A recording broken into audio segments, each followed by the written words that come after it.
nk'uwonshikiriza uwurongoye ishirahamwe BDS kubera mfise ibiro bike ntoronka ingene ndamuterura ngo ndamukimbagize jewe nomushikiriza ijambo ryarindi ahubwo binashobotse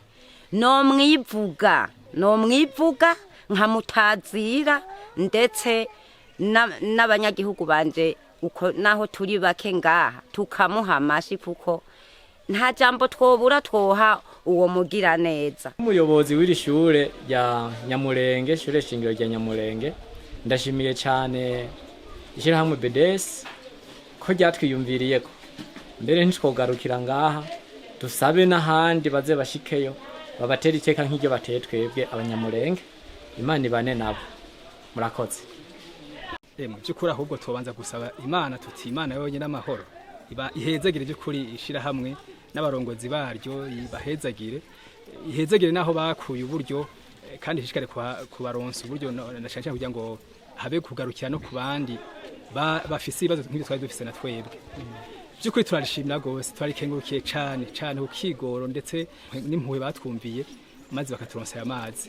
Jewe BDS nayibwira akajambo kuyikengurukira dushima ko yobandanya ahubwo yongereza mu kwigisha n'abatarashobora kumva uwo mugambi wayo kubera ni ibikorwa kidasanzwe bakora mbere aho Abenegihugu bakenguruka cyane. Washikiriza umurongozi w'iryo shirahamwe no mushimira cyane kuko yarakoze iciza kinini cyane kuba mu mwiza nta kintu na kimwe noneho umuntu yoshobora gukorera mu mwiza.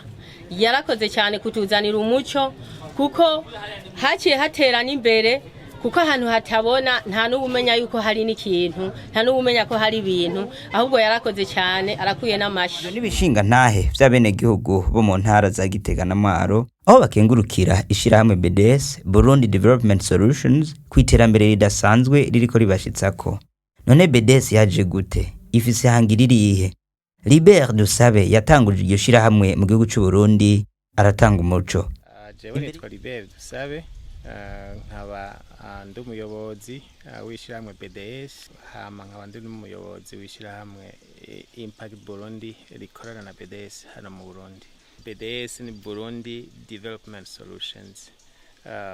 No kuvuga ngerageje kubishira mu Kirundi inyishu y'iterambere mu gihugu cy'u Burundi. Novuga ko twatanguye neza mu 2016 mu mpera dutanguranye imiryango ishika 60 mugabo kugeza ubu tugeze ku miryango 3,000 hafi n'amajana 5. Bisanzwe si imiryango twafashije mbere novuga ko arabanyagihugu dukorana bimwe usanga dukunze kwita abantu ababeneficiaire twese ko tubivuga tuvuga ko abantu dukorana ni nk'abapartenaire.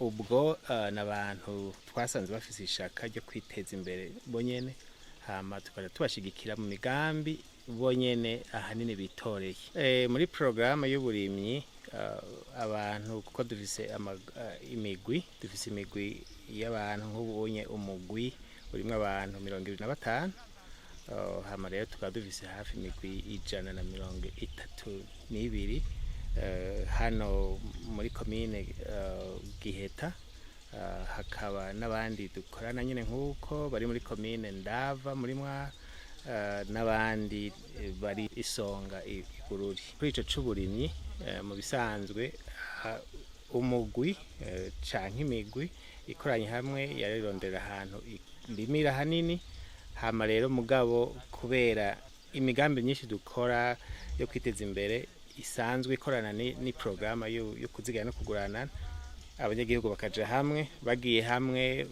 bakarondera 60% ya projet yo kurima natwe tukatubaterera 40%. Ngerageje kuvuga ahanini gituma nuko dufise programa ya leadership. Iyo programa ni programa tubanza kwigisha abanyagihugu ingene ubuzima bwabo bwohinduka binatuma mbere n'imigambi bayirangura neza. Iyo programa tuyita ubwiriza bwiza turabigisha kuba abarongozi beza mbere bifise na base no mugamo muri bibiri hama bamaze kuba abarongozi beza ni naho niyo migambi igenda neza n'uwo wo kurima ugenda neza, abantu barumvikana bagakundana. Ubu tugeze ahantu mbere bitworohera cyane kuko bamaze gushika ahantu hanini cyane. Tugishinga rino shirahamwe ahanini twiyumviriye ingene abarundi boja hamwe bagakundana, hama rero tukaba twiyumvira nigiki cotuma baja hamwe. Ibikorwa ico ni cambere, turavye imiryango myinshi ubu unye yonyene iratwibwirira yuko ubu unye umwana ashobora kuja mu ishuri bamuriye biciye muri iyo migambi dukorana nabo. Baratubwira yuko bashobora kugura igitungwa biciye muri ivyo byo kuzigana no kuguranana, biciye kandi no mu maproje yabo mato mato bakora. Ubu unye baratubwira bati tugeze ahantu ahubwo tutakibona yuko turabakena, ahubwo dufasha n'abandi. Abanyagihugu benshi turi kumwe barafite uturima two mu gikoni, eka mbere muri programa y'uburimyi turarima ikizinu, mbere kiriho kirateza imbere abo benegihugu dukorana.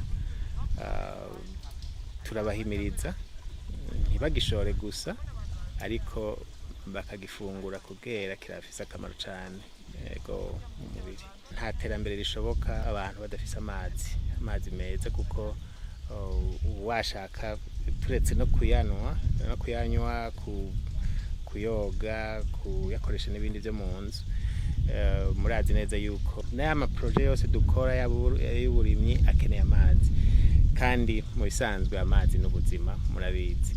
Twebwe rero twashize programa yo gutanga amazi mu banyagihugu kubera tuzi ko ari ubuzima, afise akamaro kanini mu bikorwa byose bya misi yose turiko turakora. Turi ngaha twashatse kubereka ahantu amazi twayakuye kugira ashike mu banyagihugu. Iyi nyubako mubona ni tuyita ni chambre de départ, ni kusanya amazi yose ava mu masource twaba twarakapse hariya hejuru akacaza agashikira ngaha muri chambre de départ.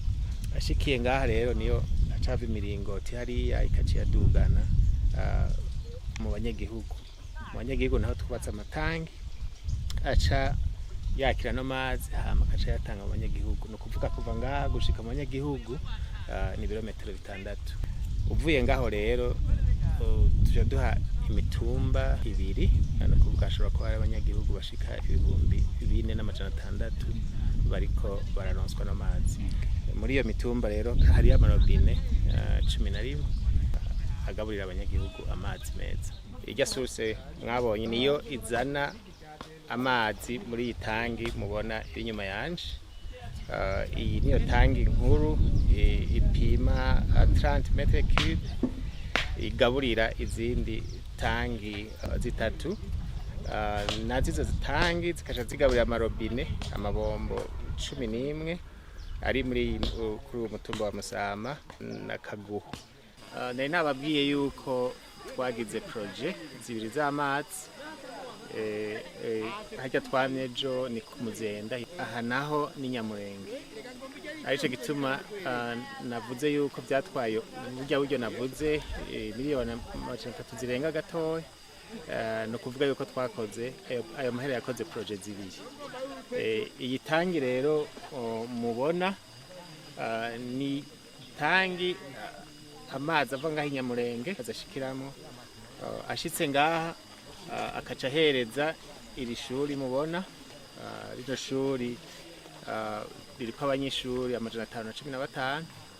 Noneho mu mihana iri ngaha mbavira ishuri naho hakaba hariho amarobine 2, mbere n'iya 3 ikaba igiye kujako.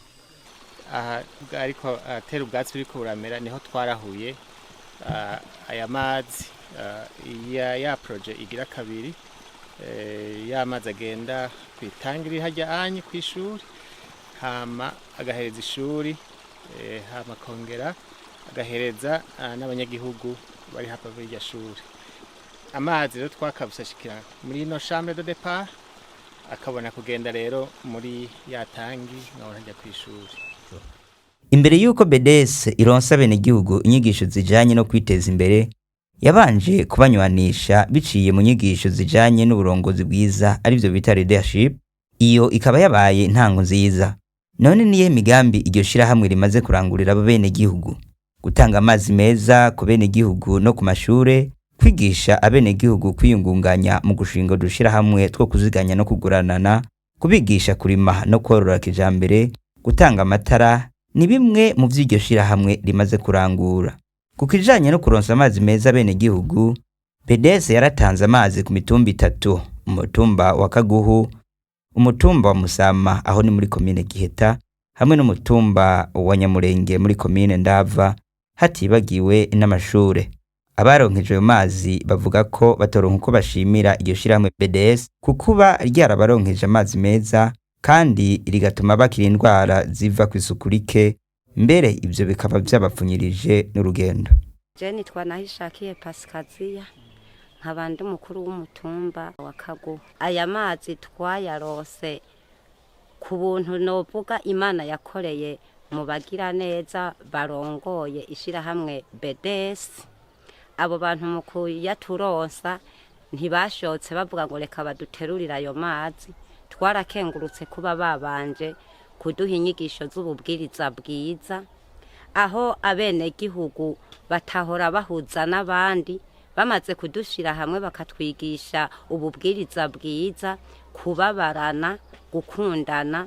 Twese n'uwahora atavugana n'uwundi twaciye dusanga bitunywanishije, bigatuma uwahora agenda akebereza imisa y'uwundi canke bafitaniye akazigo n'uwundi, bica bituma kubera iryo huriro ry'ububwiriza bwiza, bica bituma abantu bagenda barakundana. Mu nyuma ivyo bimaze kuba, iryo shirahamwe BDS baca batuzanira umugambi. Burya rero twasanze ubwo bubwiriza bwiza bwari ubwo kudutegura kugira ngo iyo migambi tuzaniwe na BDS idushikire, natwe duteguye dufise umutima w'urukundo kugira iyo migambi nayo izishoboke. Umugambi wa mbere waciye uba uwo kutwiza kurima ikizinu, kurima uturima tw'ibikoni. Mu nyuma yaho bahava baca baduha umugambi w'amazi. Natwe rero uwo mugambi usanga turi abantu twari twaramerewe nabi ku kibazo c'amazi. Amazi twari dufise ku ntuzeye ku myonga, yari amazi mabi, yari amazi yazamwo inzoka, yari amazi yazamwo ikiziba. Imvura ihuvye ngo iraguye hoho nukuri ntivyari bindi. Twamiza abana kwa muganga, abenegihugu bakama kwa muganga kubera inzoka zavomwa muri ayo mazi.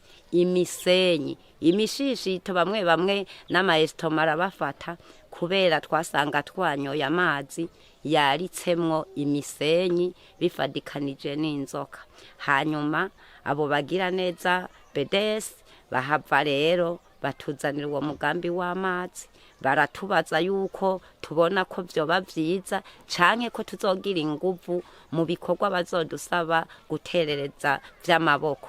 Nk'uwonshikiriza uwurongoye ishirahamwe BDS, kubera mfise ibiro bike ntoronka ingene ndamuterura ngo ndamukimbagize, jewe nomushikiriza ijambo ryarindi, ahubwo binashobotse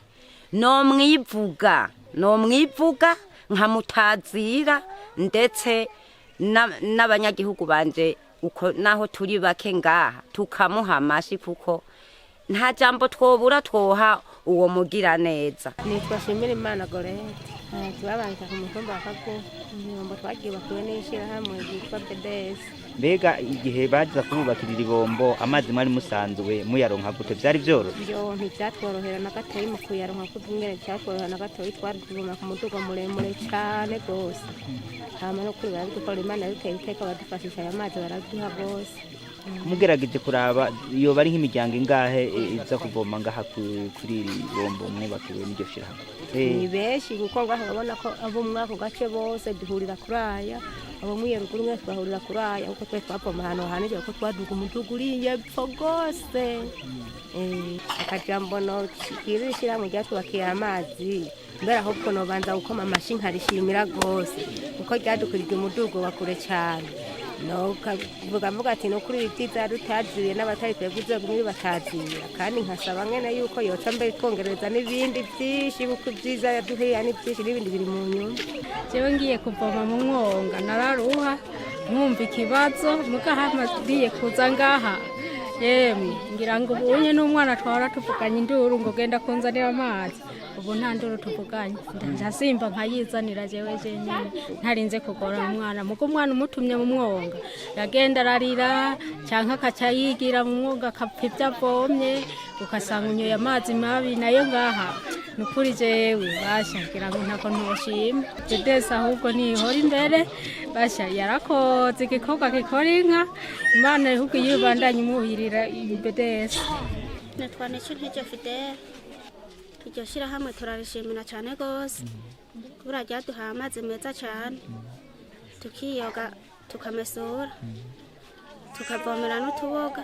Nitwa Ntakarutimana Floribert nkaba ndimbukira y'umutumba wa Matongo ngabo nkaba ntwara iri shure shingiro rya Nyamurenge aha turi muri commune Ndava mu ntara ya Mwaro Ekofo Nyamurenge ishure iri mu mashure agize commune y'indero ya Ndava gahaye twari dufise ubukene bw'amazi ku buryo abana baja kuvoma yepfo mu myonga bafata urugendo rw'iminota 10 kugenda n'indi 10 kugaruka. Uwo Imana yacanye bagira neza batugendeye batuzaniye amazi turayamaranye indwi zibiri akanyamuneza kari mu banyeshure kari mu bigisha kari no mu bavyeyi ndetse iri shure ryari rifise umwanda ukomeye cyane kubera ubwo bukene bw'amazi wasanga n'amashuri atakorofye ugasanga abanyeshure baracafuye mugaha amazi aziye abanyeshure tubabwira yuko baja mu ishure banje koga je iryo shirahamwe bashaka ndarimenye vuba naragize n'amahirwe ndashika ku cicaro cyayo turakenguruka cyane ko umutima mwiza atugiriye mu kutuzanira amazi. Iri BDS cyo narikundiye cyane ibikorwa byabo bavuze babakoze bemeye ati kituzogikora bagikoze ariko ayo yandi mashirahamwe baraza bakamenyesha ati tushaka gukora ibi ukamara umwaka ukamara imyaka 2 ukamara imyaka 5 meme n'imyaka 10 gahera cyo kintu kitaraja mu ngiro mugaje kuva numvise basabye nta mwanya munini uhetse ikivyerekana nuko amazi ariko ari isesa turabashimira cyane.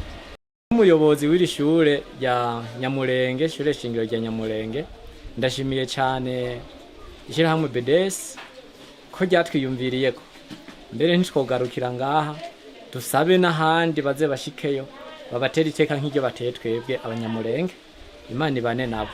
Nitwa Akimana Roger ngoma yakanga cyane mu sizema yego ari shirahamwe BDS ryabazaniye amazi meza wewe waryakiriye nararishimye kuko twari tubuze amazi no manza kurikengurukira nkarishimira cyane kuko tutararonka amazi twari dufise ikibazo twarabura ngene dukoropa amashure tukanyotegura kw'ishure ukabura amazi tagiye itekereye uko inyota ikakwisha ukifuza amazi ukayabura tugatuma n'abanyeshuri bashatse koga bakabura aho boga amazi turayafise turakenguruka rwose kubera abantu baduhaye amazi. Nitwa Kwizera Jonas sanzwe ndi umuyobozi w'iri shure shingiro ryo ku Rutovu ni muri dese Giheta commune y'indero ya Giheta mu ntara ya Gitega nkaba ndi ngaha kw'ishure nk'umuyobozi waryo umunsi ndiko naja kuduza imyaka 10 ndi kw'ishure shingiro aje ndayiramutswa by'ukuri nkuko nayembuze nti hariko imyaka 10 ikiraja kuzura ndi kw'ishure shingiro aje ndayiramutswa. Ubukene bw'amazi ni ingorane ikomeye gose muri ico kiringo twarahuye naco ku buryo ntovuga uburemere bw'ico kibazo ukuntu ahubwo ari butugejeje kabisa. Amanama agiye atandukanye twaje turagirirwa n'abagiye batandukanye ari mu komine twari turagerageza kugisaba twama tubakigarutseho cyane ariko bakatwemerera ati tenyenya mugamo ho gutenyenya tugatenya twihanganye ariko ubwo bukene n'ubundi tuguma duhura nabwo. Umunsi by'ukuri nyisho gushima cyane by'ukuri mwadukoze hakomeye kuko aha hepfo dusanzwe dufise uruzi bita Kaniga nimba hageze gukoropa niyo twikora ko mukuza kujya dukoropa tukuri suku abana nibo baruhira ku musozi baja kuvoma amazi, naho ni mu manga byacese ko abakuze aribo baja kubavomera. Ariko rero uyu munsi tumaje kuyaronkera, isuku irakogwa. Navuze ntiko dufise uruzi kaniga hepfo ariyo mazi twakoresha mu bijanye no gukora isuku. Rero bivanye n'ukuntu inyota aba yazigirije umwana uyu canke uwundi, byashwe kwihangana nyine ukamunanira. Bima amaze kunanirwa akarengera nyine kuri amazi agasanga ni ari karihereza, ugasanga ni ari karanyu atibagiye ko ari mabi, mugabo kubwukura nyine ukagira ugasanga yanyoye. Gucyo rero inkurikizi by'ukuri zaribonekeza. Ubugwaye nyine inzoka bacu batangira gufatwa n'inzoka ugasanga bari kubaragwara, bikibonekeza mu gutangira kuja basiba bivanye n'ubwo bazi bw'ubugwaye nyene. Nta mwana cicwa n'inyota ari kwishure, nta tubido bakirirwa barazana ngo baje batekeye amazi yo kunywa.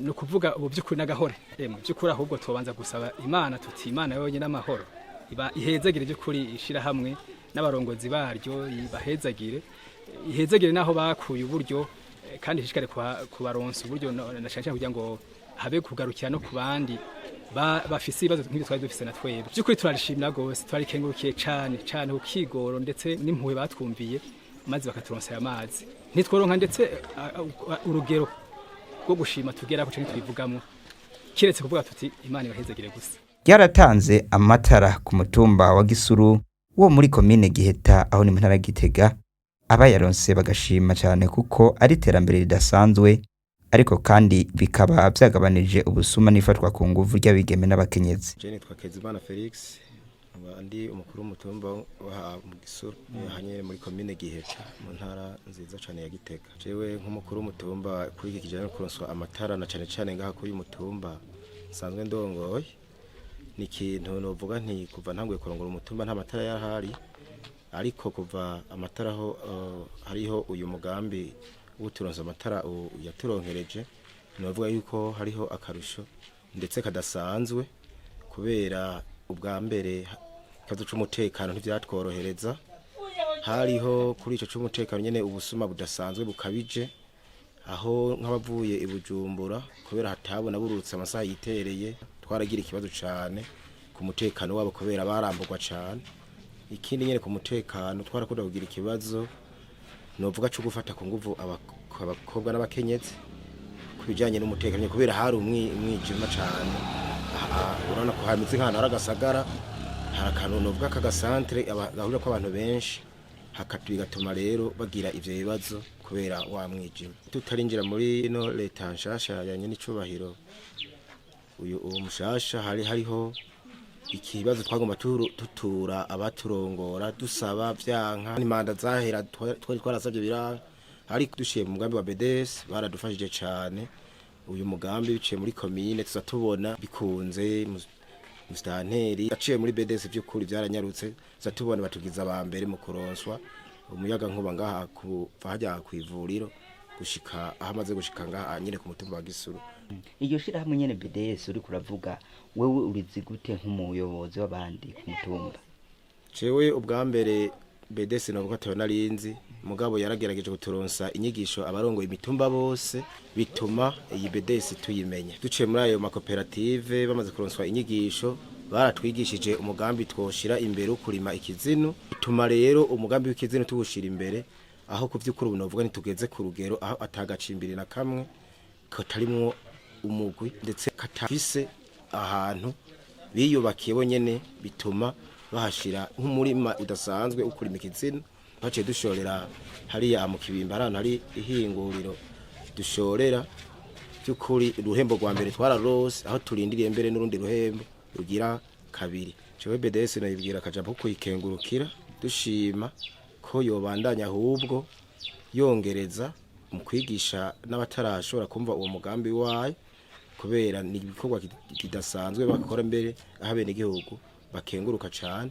Nkabandanya nsaba nti bari badufashije cyo gutoronsa umuyaga nkuba ko hariho akandi gace gato kasigaye ko gushika ku mashuri yo ku Nyambeho aho twita Ecofo Gisuru, hama bakaturonsa namatara. Bari baratwemereye amatara ku mabarabara ashika 3 canke 4 nyene kuri kano gasantre, ko boshobora kuturonsa uwo muyaga nkuba bari batwemereye ayo matara tukayaronka. Ayo matara mfise ngaha ni nayo ku busanzwe nkoresha no mu kwatsamura bari haciye imyaka myinshi tuvyifuza bikanga tugashimira abashoboye gukora ico gikorwa kugira ngo dutere imbere ngaha muri ino gisuru yacu.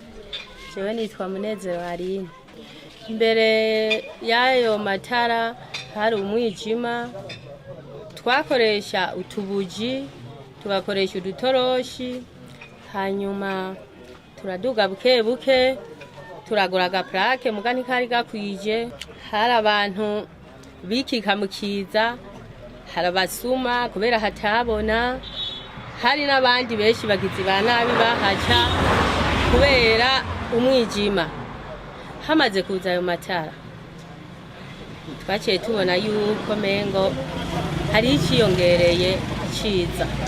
Turiko turadandaza ubu n'ahantu habona, abakiriya baraza bakabona ibintu bakeneye, ariko ahandi twabanza kumurika n'agatoroshi. Ariko ubu umukiriya ashitse nta ngorane. Abantu babasuma kubera haba habona cyane, nta basuma ubu uye bakiza cyane. Washikiriza umurongozi w'iryo shirahamwe no mushimira cyane kuko yarakoze iciza kinini cyane. Kuba mu mwiza nta kintu na kimwe noneho umuntu yoshobora gukorera mu mwiza. Yarakoze cyane kutuzanira umuco kuko haciye haterana imbere, kuko ahantu hatabona nta n'ubumenya yuko hari n'ikintu, nta n'ubumenya ko hari ibintu, ahubwo yarakoze cyane, arakuye n'amashi. Mu bijanye n'uburimyi, BDS yarigishije abenegihugu kurima kizinu, mbere abenegihugu bagashima cyane kuko kiriko kirabateza imbere. Mu bworozi naho BDS iriko yorora ingurube kugira ngo abenegihugu bazoronke ivyo bitungwa ku giciro kitavuna. Iruhande y'ivyo hakaba hari n'umugambi wo korora inkwavu. Prosper Ndayishimiye ajeje mu programme muri BDS aravuga imigambi mikuru BDS igiye kurangurira abenegihugu. Jeni Ndayishimiye Prosper, hanyuma nsanzwe ndi mwishirahamwe BDS. Mwishirahamwe BDS nsanzwe njejwe kuraba amaprograma yose ingene akora.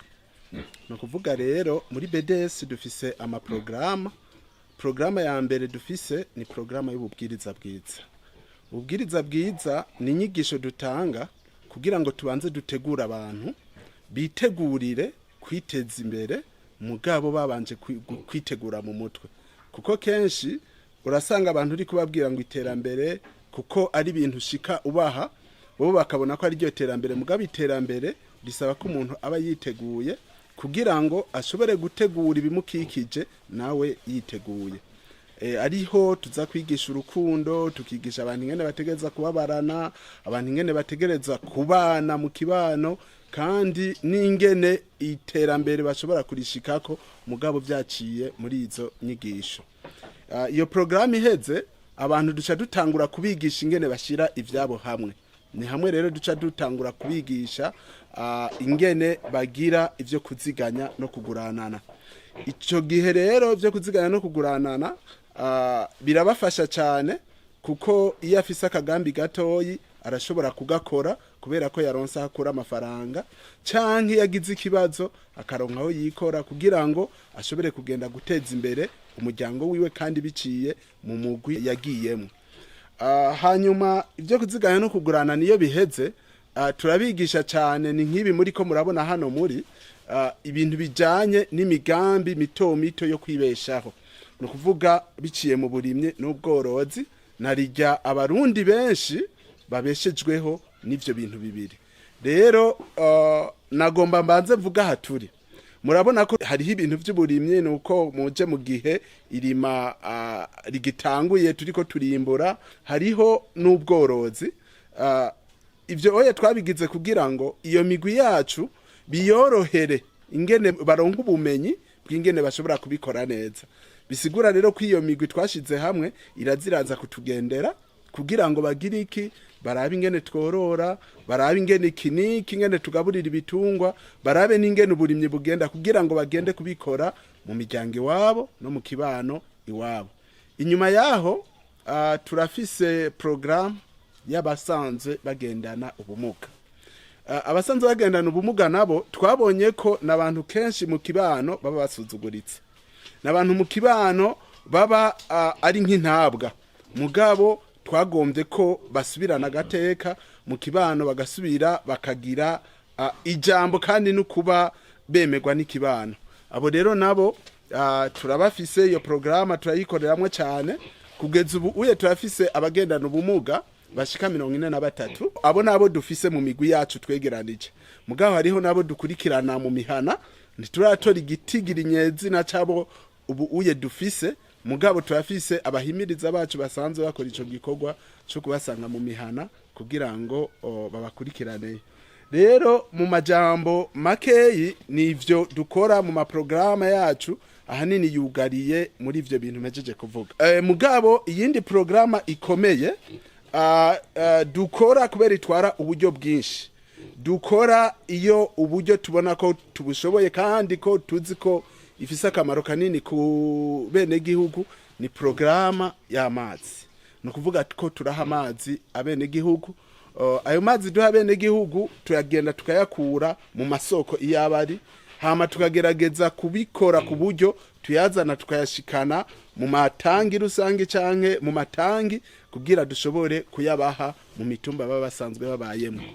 Ni gikorwa gikomeye cyane kuko ni gikorwa kidutwara uburyo bwinshi. Ariko kandi kubera ko twagiye mu bintu vy'uburimyi, hariho ubundi burimyi dusanzwe dukora butejeje imbere abantu benshi bo muri kano karere, noneho bahantu hose dukorera kuko twasanze bubafasha kunguka n'uburimyi bw'ikizino. No kuvuga ko abantu tabigisha kurima ikizino tukabigisha guhera ingene batangura kugikora kugeza baheze kugikora. No kuvuga ko ivyo vyose ni ibintu bidufasha cyane iyo turiko dushira mu ngiro ibikorwa vyacu. Si ivyo gusa, ubu uye turategekanya muri irya programa y'amazi kuraba ingene amazi y'imvura atoza rononekara kandi dusanzwe dukorera mu vy'uburimyi n'ubworozi. Nkaha aye mubona mwabonye ko hariho inzu twubatse kandi z'amabati, twiteguye kurondera ingene amazi yose imvura izobishobora kugwa tugira aho dushobora kuyakorekta kugira ngo azodufashe mu gihe atamazi dufise dushobore kurima ibirimwa kandi imvura itagwa. Muri ico gihe turashobora kurima kandi abandi bitashobotse ko barima kubera ko twahaye agaciro ayo mazi y'imvura twashoboye kwegeraniriza hamwe. Mwabonye ko higanje igitungwa c'ingurube. Muga muri ko muraraba ya mazu yubatse hano no kuvuga ko twiteguye kugira kukorora igitungwa c'inkwavu. No kuvuga ko tuzozigwiza kugira tunazitange muri abo bantu dusanzwe duherekeza. Hanyuma aho imbere turiteze kohororera imbata. Aho inyuma turiteze korora inkoko. Bisigura ko tugomba korora ibintu bito bito dushobora kwigishiriza ku mwenegihugu ku buryo nawe nyene ashobora kuvuga ati inkoko imwe canke imbata imwe nogenda iwanje nkayitunga ejo ikazomuviramwo ikindi gitungwa kinini, n'ikindi gihe ikamuviramwo n'igitungwa kinini cyane canke ikindi kintu yifuza mu buzima. Twagiye tubibona kenshi aho abo duherekeza yatangura akagura nk'igitungwa gitoyi, mugabo tukaba tugenda tugira ati naravuye kuri iki gitungwa ubu ngeze kuri iki. Rero tugomba ko batangurira kuri ivyo bitoyi bashoboye, hanyuma bakaduga. Bamaze kuduga barashobora kuzoshika kure cyane. Ihangiro dufise nuko abo bantu twegeranya mu gihe kanaka tuzobashitsaho bashobora kwiyubakira amakoperative yiyubashe bafise ibikorwa kandi ni muri kazoza tubaronderere amasoko bashobora gushorerako ivyo bazoba bashoboye kwimbura. Hanyuma ibi bijanye n'ibitungwa navyo nyene biri mu bintu tugomba kugwiza kugira ngo tubibahe mu mihana iwabo. Mugabo twebwe turazi ko ivyagusa bitera ubwenge buke, nukuvuga ko bazobigura mugabo tubagabanirize kugira ngo bashobore kugenda kuvyorora. Mugabo bimaze bibaye vyiza bakabikora neza tuzogaruka tubibagurire kugira ngo babe baronsa aho bakuri gitungwa bongere baronke n'isoko ko natwe tuzoca tuguma tubiha abanyamigwi bacu bazoba bikeneye.